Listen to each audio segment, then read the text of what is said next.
Welcome to Our Girl Relationships. We talk about the problems people face in their day-to-day lives. Let's start with the video. My mom has always been a bit of a basket case. My dad has never been in the picture, so it's always just been her and I. She usually can't hold a job for more than a year, and there's always been a revolving door of boyfriends and husbands coming in and out of her life for as long as I can remember. To say that it was an unstable environment to be raised in would be an understatement. I cut all ties with her a few years back. I'm 32 now, and after dealing with her drama my entire life, I had finally had enough. She had shown up on my doorstep begging for money more times than I could count, and as difficult as it was to turn away my own mother, one night I finally told her no. After that, she didn't come around again, which was surprising because in the past she was always the type to guilt trip me until I gave in and gave her what she wanted. After that last night, I always worried about how she was doing out there on her own. No doubt paying her rent with money she conned out of her boyfriend of the month. But I knew it was for the best to not have contact with her anymore. I have my own life now. I live in an apartment in a larger city about 2 hours away from my hometown. I have one roommate and work as a technology repair technician. It's taken me a long time to build up my life to this point since I started with next to nothing, and I refuse to let my mother continue to show up and cause setbacks. I worked too hard to let her bring me down the way she used to. That's why when she showed up unannounced last night for the first time in years, I knew I had to shut things down between us for good. It was 2 a.m. Leave it to my mother to show up at the most inconvenient times. Rather than hearing the usual doorbell that we are accustomed to, my roommate and I were woken up by loud, non-stop pounding on the door. It scared me half to death, and I stumbled cautiously to the door to look through the peephole. When I saw it was her, I groaned loudly. "What the hell?" my roommate said, rubbing sleep from his eyes as he came out of his room to see what all the commotion was. "Forget about it. Go back to bed," I said. "It's my mom." Hearing this woke him up a little bit, and his eyes widened slightly. "Oh, like the mom from all of your stories? Shit, man." "Yep, that's who." She had come up in conversation before, so my roommate was familiar with how crazy she was. Like when I was in 5th grade and she went on a 3-day alcohol bender, leaving me alone in our trailer home with nothing but ramen noodles to eat. Or when I tried to apply for my first car loan at 21, but realized my credit was completely trashed because she had maxed out multiple credit cards in my name before I even reached adulthood. The list goes on. My mom was still banging on the door. I nodded to my roommate as if to say, "Yup, that's mom. Now go back to bed before this gets ugly." He retreated back to his room, but I knew he was likely standing right on the other side of the door, listening in on us. I took a deep breath and turned the door handle. My mom almost fell into our apartment since she was leaning so heavily against the door. When she regained her balance and looked up at me, I could tell she was still the same old mom. Desperation and sadness filled her eyes. But no matter how much my heart told me to pity her, my gut told me to stick to my guns and stay firm. I couldn't let her tear me down again after all this time. "Oh, Tommy," she said, throwing her arms around me. Her breath reeked of alcohol, and I wasn't surprised. I quickly shrugged her off. "What do you need, Mom?" I said shortly. The faster I could get her out of here, the better. She looked hurt, as if she wasn't expecting this reaction from me. "It's not me that needs help, it's John. They took him down to the police station. All I'm asking is that you spot me some cash this one time to bail him out. I promise I'll pay you back as soon as possible." Now I was confused. "Wait, slow down," I said. Who's John? She laughed out loud as if I was supposed to catch on to whatever was funny.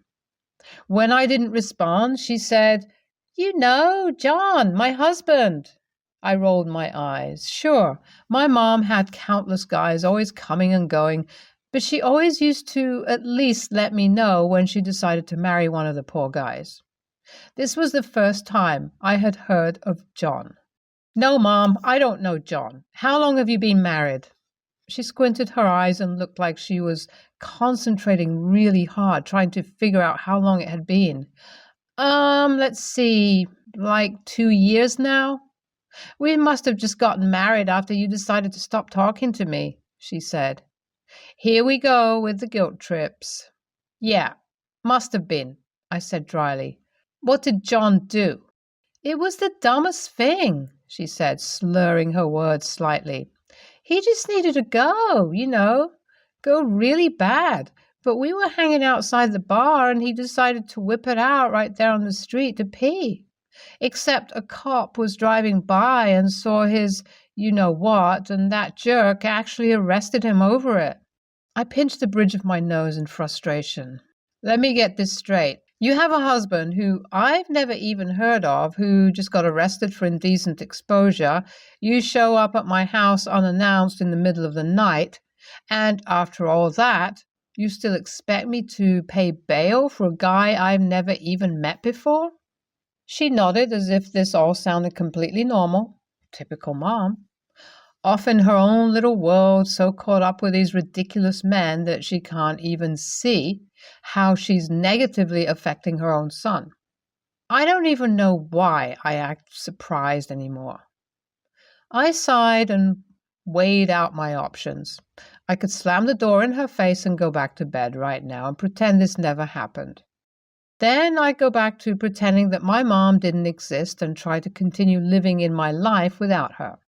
But I knew if I chose this route, she'd inevitably come back begging for help over and over again. I realized I had another option, and that was to put an end to all of my mom's drama once and for all.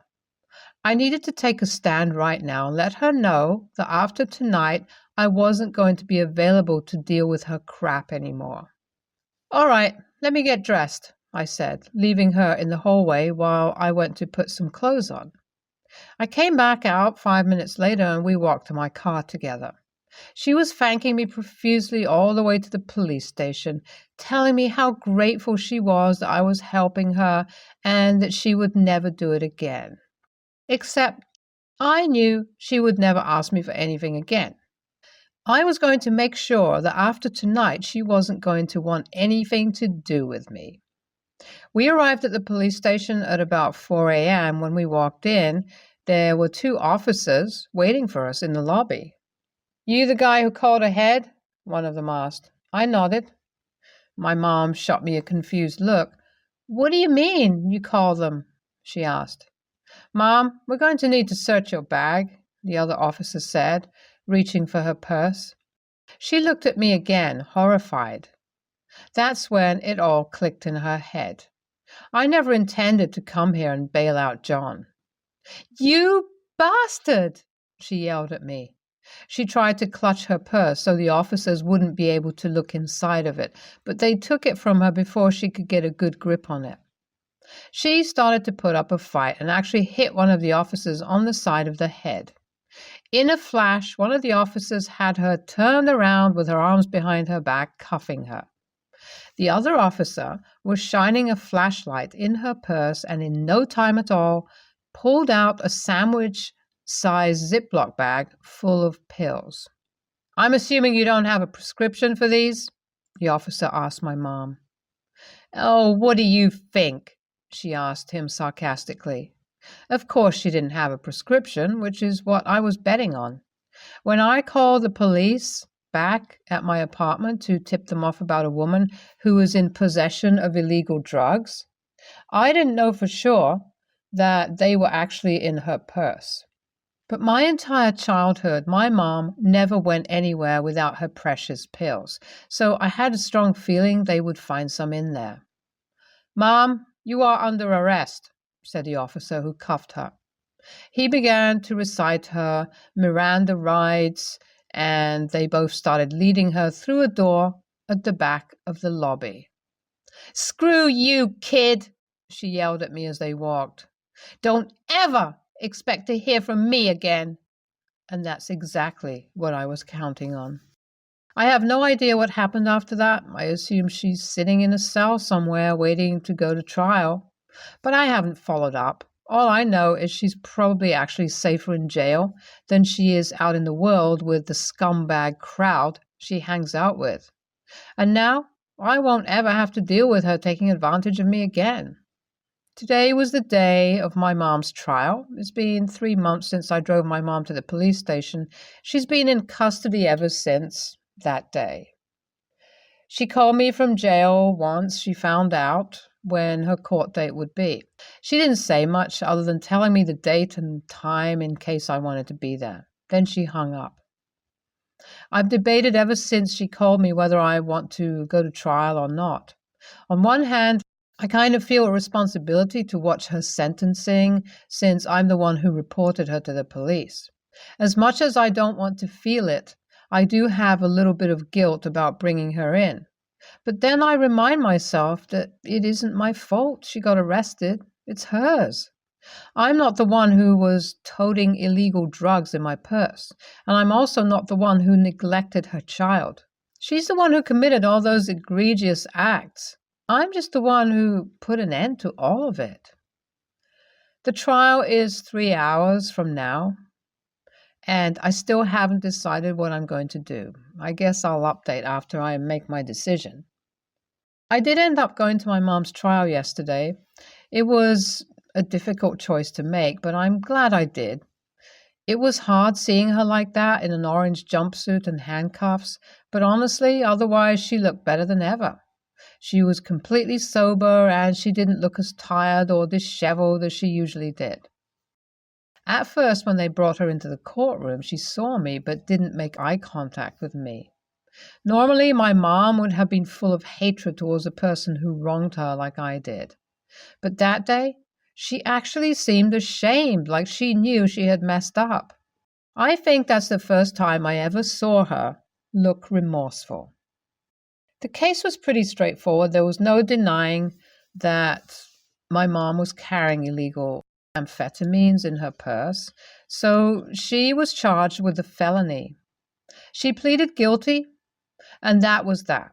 The judge sentenced her to 10 years in prison, and the trial was over. As everyone was standing to leave, a man held my mother by the arm and began to lead her out of the room. That was when she made eye contact with me for the first time that day.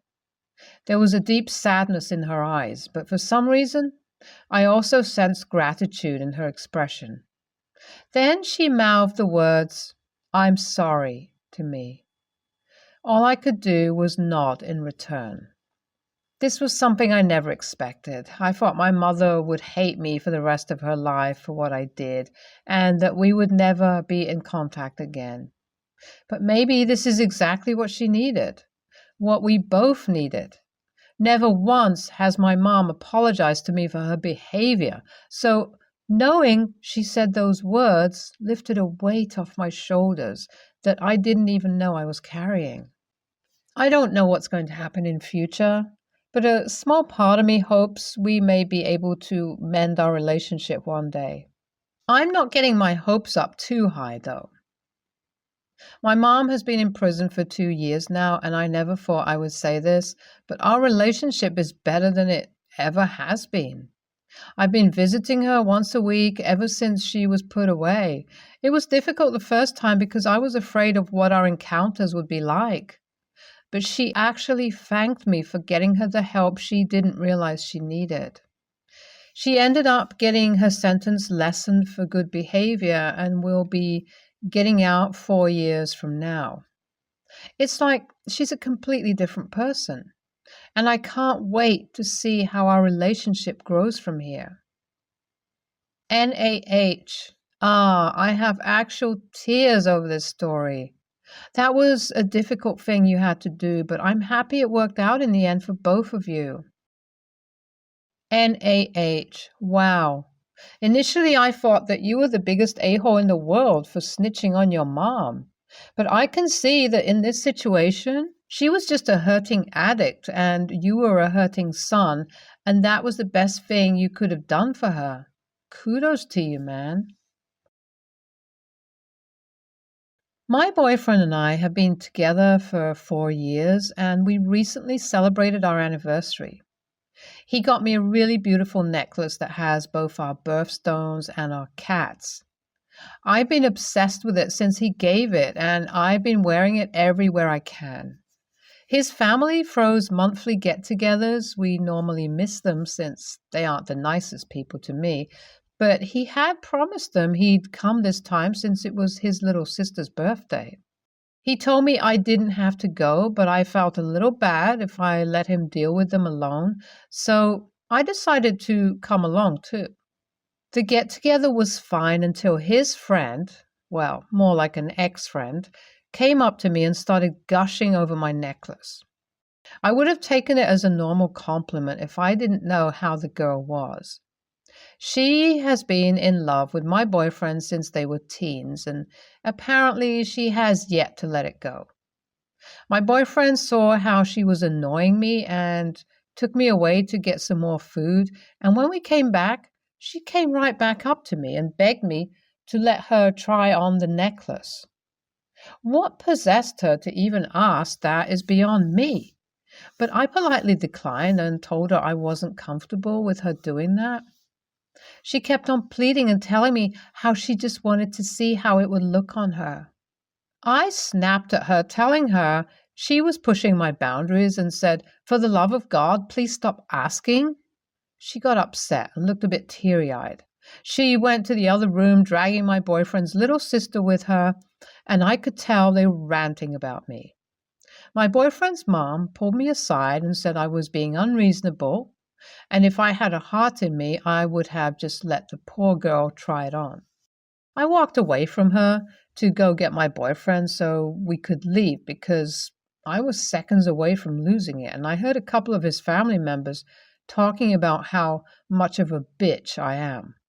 My boyfriend has been reassuring that I was completely right for how I acted and his ex-friend needed to let it go, but I still can't help but feel upset about it. I don't know if she was necessarily aware of the context of the necklace or that my boyfriend gave it to me, but I thought it was pretty obvious. I also did somewhat cause a scene at his sister's party, so that's making me feel like I'm wrong as well. NTA, no one has the right to demand your possessions. Once you said no, she should have immediately backed off. I can see why the family aren't people you want to spend time with. It also seems boyfriend doesn't want to spend much time with them either. Ignore what they say and listen to your boyfriend. He actually cares for you. I'm 26, female. My mom, 56, female, recently got into an argument with my brother, 35, male, and his husband, 32, male, which resulted in her being kicked out of brother's house. The thing is that my brother and his husband recently welcomed their fraternal twin boys via surrogacy. They already have a child they adopted, though. His name is Lucas, 5, male, and they adore him. They love him so much, and as Lucas was adopted at 1, he doesn't remember a life without my brother and his husband as his parents. We all love Lucas. He is a good, sweet, smart boy, and the fact that he is adopted is completely irrelevant to all of us. He, as the rest of the cousins. Brother and husband asked us to help them to handle Lucas's reaction to the newborn kids since he hasn't had the best one. Maybe he feels threatened? I mean, he has been the king in that house over the last years, and having kids over might be threatening to him. So they asked us to make him feel special, to assure him that he'll never be replaced. And we have. They have also put an extra effort in this by taking him out to special bonding activities. My brother and his husband welcomed the twins last week, and we visited them to welcome the new family members. My mom was also there, and while she carried one of the boys, she said, "It actually feels good to carry a grandchild I'm related to." And the worst part is that Lucas was there and heard it. His eyes were sobbing after hearing it, and his fathers tried to comfort him. Mom tried to apologize, but they kicked her out. It's been a couple of days, and my brother doesn't allow her to see the boys. He doesn't answer the phone when she calls. She even tried to take Lucas out on a bonding activity to apologize, but my brother refused. My brother says that if she said that, it's because she doesn't consider Lucas an actual or a full grandchild, so he isn't willing to expose his son to that toxic behavior.